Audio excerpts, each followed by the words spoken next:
Hello, I am Reverend Joan Stutes, and I'm recording this message in my home on Tuesday because on Sunday, somehow everything got erased.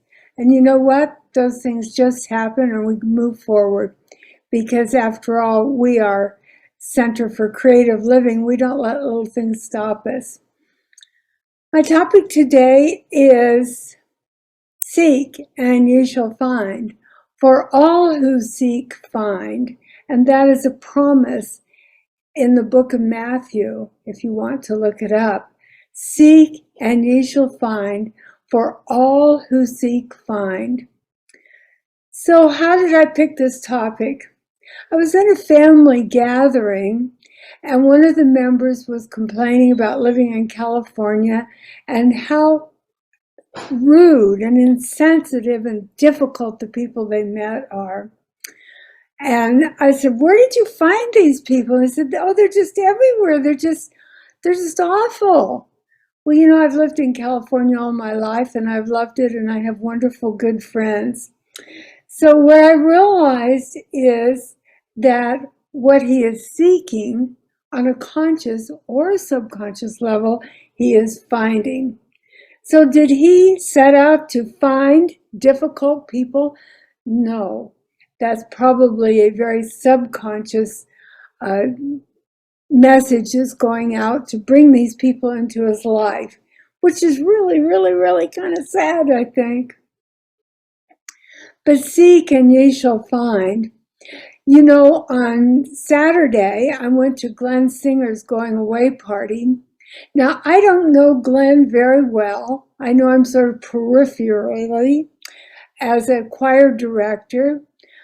But I called Dottie and said, who's going to that party? And she said, well, Corky and I can't go. Will you go and represent CCL?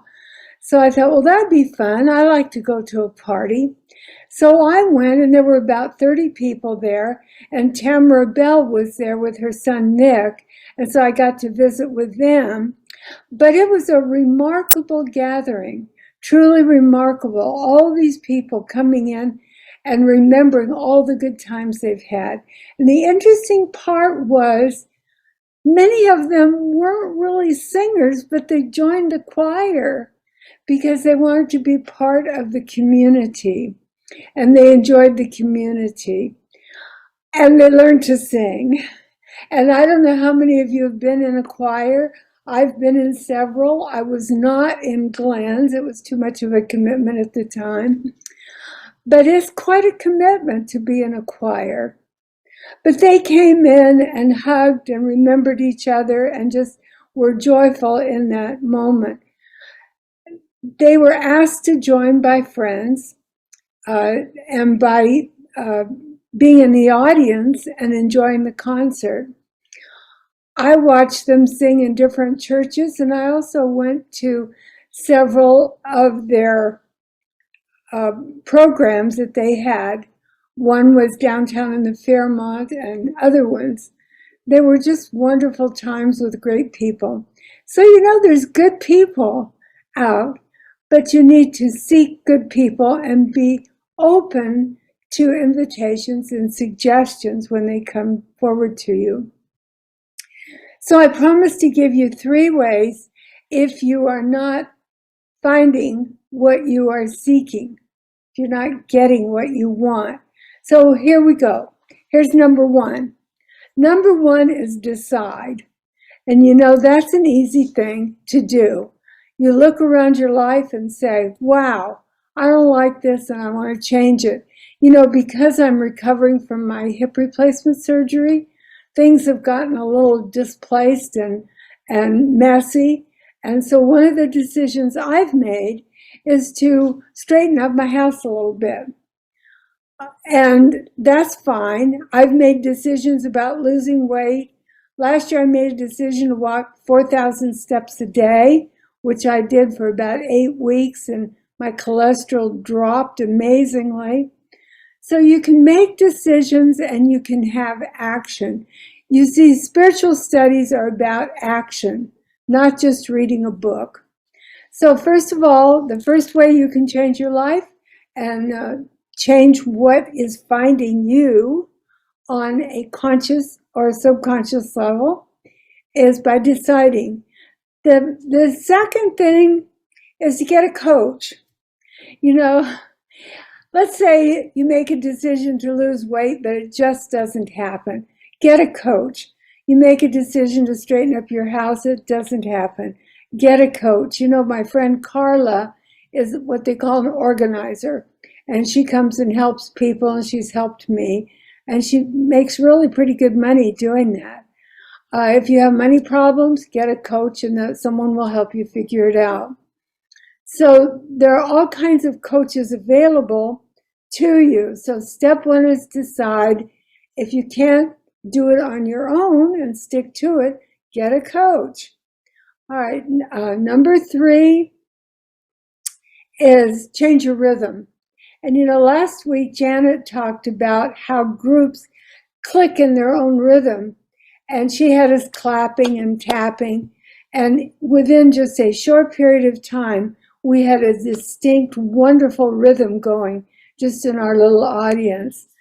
So one of the things you can do is change your rhythm, change your music, change your songs, change your radio station, which is what my daughter did for me.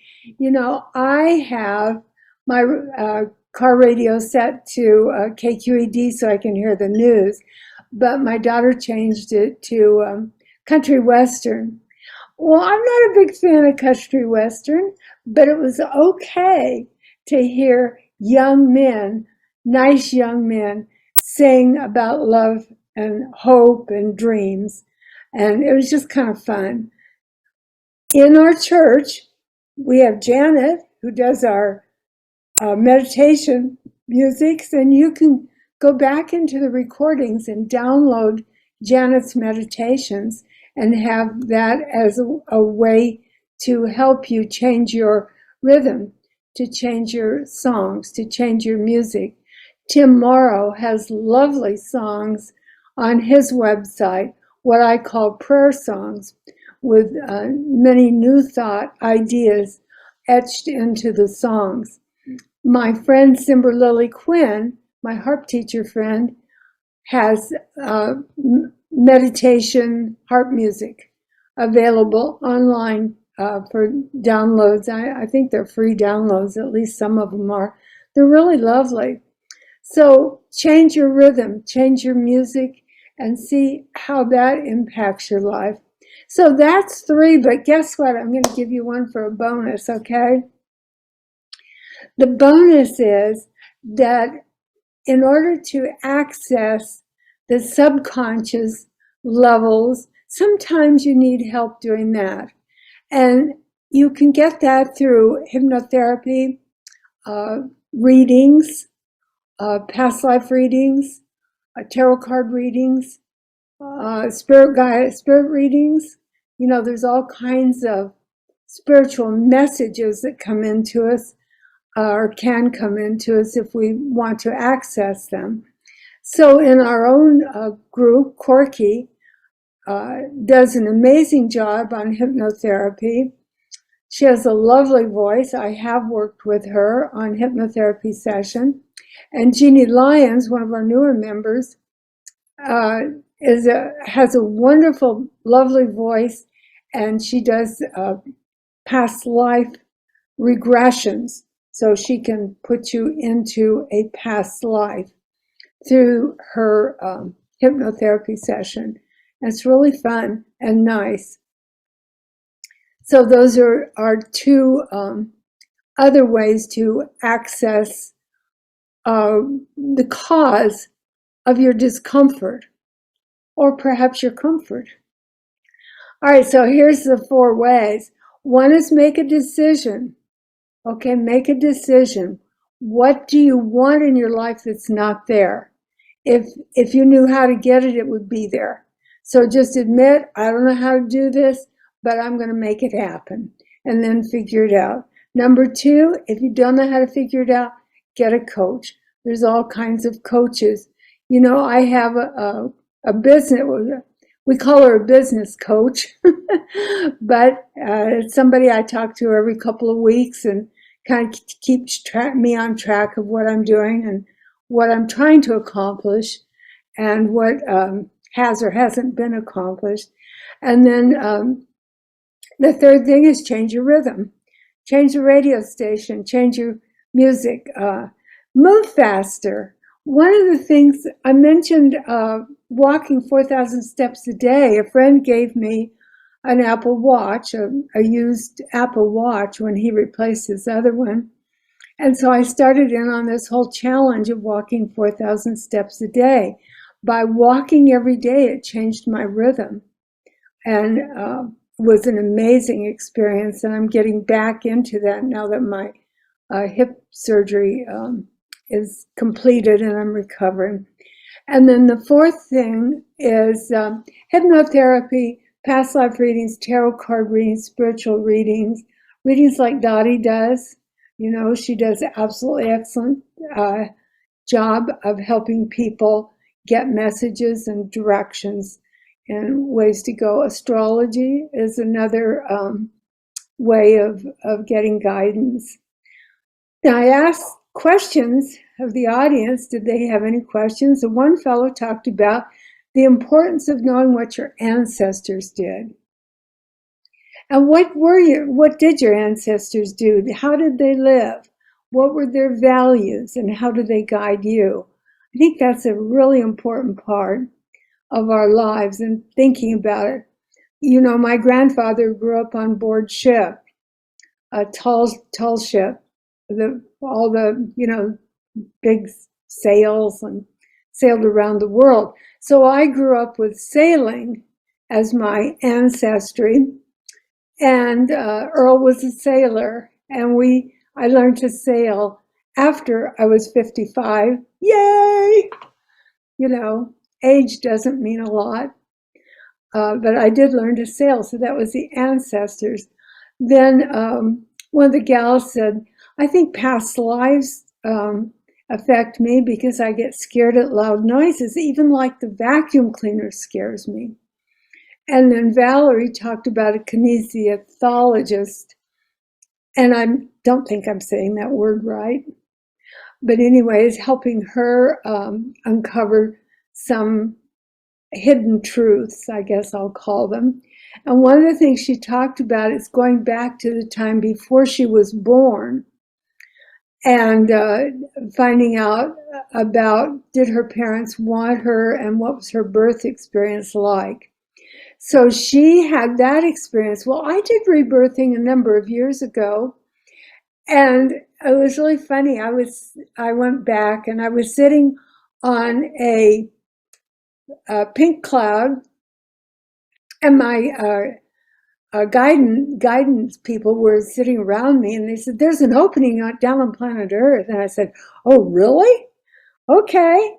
And I looked down and saw it, and they said, "We think it's too hard for you." I said, I think it's okay. I said, well, okay, but we think it's too hard. So anyway, I slid down on my light beam and ended up being born into this family. And 2 years later, I had pneumonia. And my mother often talked about the fact that the doctor stayed up all night and held my hand and told me to live. So I went back using the rebirthing process to that time also and found out that my guides came down and said, we told you it was too hard. But here's the deal. If you want to stay, if you want to leave, it's fine. You can leave. If you want to stay, we'll make it easier for you. Well, my life was easier after that because my mom was kind of afraid of me being so sick and almost dying, and she took a little bit of extra care for me. Now, did that mean I had an easy life? No, it wasn't easy, but it was my life path to go on that. Okay, then I'm going to go back to past life experiences for a minute.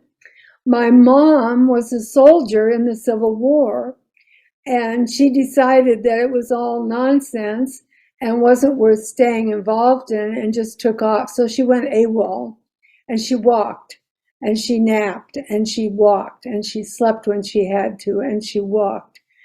And the rest of that life was spent walking and staying for places for a few days, but she was always afraid she was going to be found out, so she had to keep moving. So how did that impact this life? In this life, if the sun was shining, we had to go look at the sun and see what a beautiful day it was. If it was raining, we had to go see how full the pond was. If the wind was blowing, the sand was probably blowing, and we should go look at the sand blowing. Later, when she was retired, I was able to help her buy a motorhome, and she spent 6 weeks with me and 6 weeks with my sister in Blythe, and then about 3 months in Quartzsite in Arizona, and then she'd go back to be with my brother in Yakima for about 6 months, and then she'd start all over, and she had friends all over the place. And she said, "Oh, Joan, I'm just so rootless, and I don't have any place really."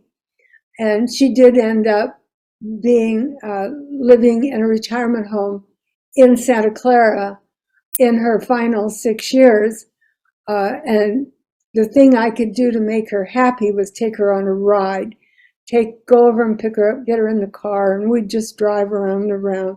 She absolutely loved it. So that impacted her life. Her past life impacted this lifetime, the whole time. All right. So there's your 4 ways. All right, 1 is make a decision. 2 is get a coach if you can't do it on your own. Number 3 is change your rhythm, get new music, start a walking program, change the order of your day. Like every so often I go walk in the morning instead of the afternoon. It changes the order of the day, changes your rhythm. Okay, and then 4th is you might want to explore past life experiences and work with a hypnotherapist or even psychotherapist. You know, I was in psychotherapy before I met Earl, and it was very helpful. So let me remind you that spiritual work is not reading a book. New Thought is not just reading a book. It's an action plan. Now, we read books, millions of them, dozens, hundreds of books probably. We read books, but the thing is, we need to put it into action. We need to use it. We need to use this knowledge to not only improve our own life, but improve the life of those around us. So that's my message for the day, but I want to tell you one more story because I want to remind you that all things are possible. All things are possible. Please remember that. One time I was in the financial services business and they were asking me to do something that seemed impossible, and I stood up in the meeting and said, "It would be easier to meet somebody that's been abducted by a UFO than to do this." And I stomped my foot and stomped out of the room. Okay, now I truly had never seen a UFO and had minimum interest in it. But I had made that statement, and pretty soon I found Dottie's church and became in the ministerial studies with UCM and attending Center for Creative Living. And then on Tuesday night, UCM had some special meetings where we did card readings and different experiences, spiritual message experiences.